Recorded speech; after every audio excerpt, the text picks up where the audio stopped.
Kita beralih ke informasi lain pemirsa. Pasca penahanan Ivan Sugianto, tersangka persekusi terhadap ES, pelajar SMAK Gloria II Surabaya, pihak keluarga mengapresiasi kinerja dari kepolisian. Sementara hingga saat ini keluarga korban masih dalam masa pemulihan trauma.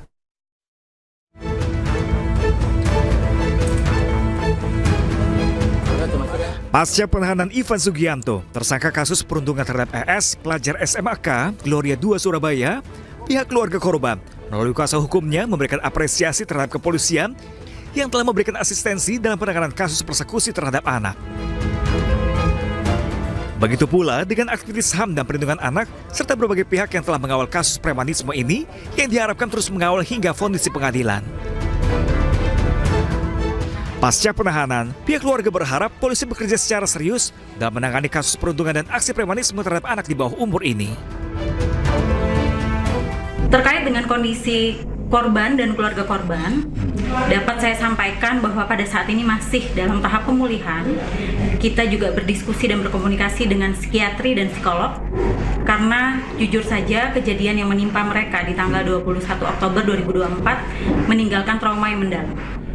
Tanggapan pihak keluarga, tentunya kami mengharap supaya aparat penegak hukum dapat menindaklanjuti perkara dugaan tindak pidana persekusi dan tindak pidana premanisme ini secara serius ya, supaya dapat memenuhi kepastian hukum, kemanfaatan dan penegakan hukum.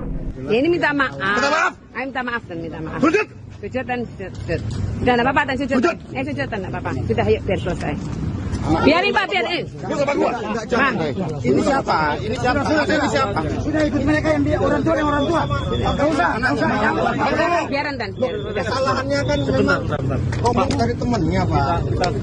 Khususnya untuk penerapan pasal yang dijeratkan kepada tersangka, dalam kasus ini, polisi menerapkan pasal 80 ayat 1 Undang-Undang RI nomor 35 tahun 2014 tentang perubahan atas Undang-Undang RI nomor 23 tahun 2002 tentang perlindungan anak dan atau pasal 335 KUHP ayat 1/1 KUHP ancaman hukuman 3 tahun penjara.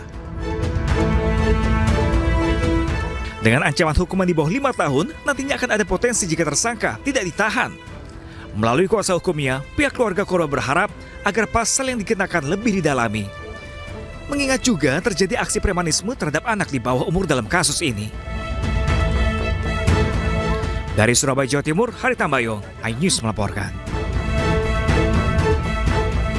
Ya, pemirsa, tegur sopir truk agar tidak melintas di jalan kota. Seorang anggota Satuan Lalu Lintas Polrestabes Palembang dianiaya pria yang mengaku mantan anggota Brimob. Akibatnya anggota Polantas tersebut mengalami luka lebam.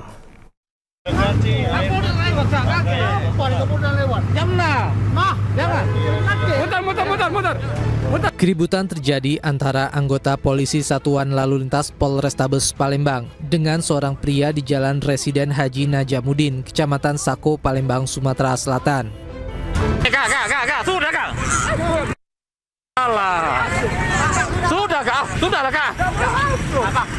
Peristiwa berawal saat Brigadir Azari, seorang anggota Satlantas Polrestabes Palembang, melarang sopir truk kontainer masuk ke jalan kota Palembang karena belum waktunya sesuai dengan peraturan wali kota.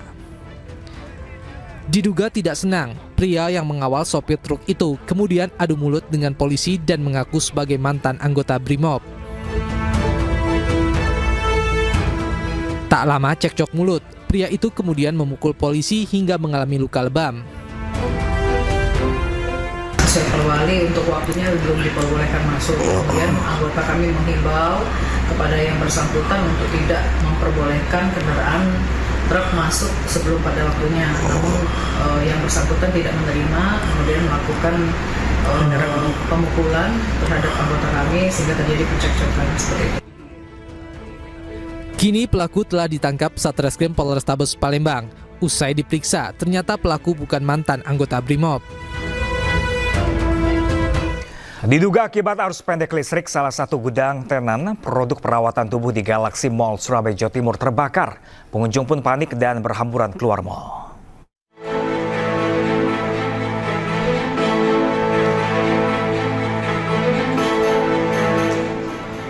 Kobaran api membakar bagian dalam gudang tenan produk perawatan tubuh di lantai 1 Mall Galaxy Surabaya, Jawa Timur. Asap tebal yang disebabkan kebakaran ini membuat panik para pengunjung hingga berhamburan keluar mal.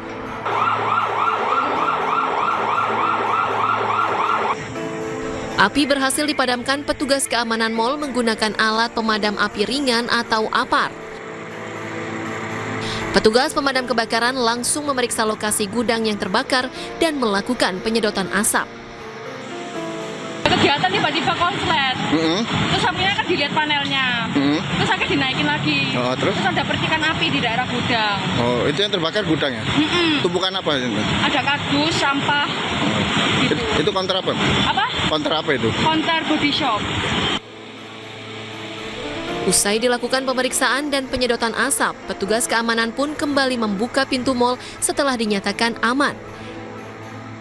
Sebanyak 8 unit kendaraan damkar dari DPKP Kota Surabaya dikerahkan untuk penanganan kebakaran. Dari Surabaya, Jawa Timur, Yuda Prawira, iNews melaporkan.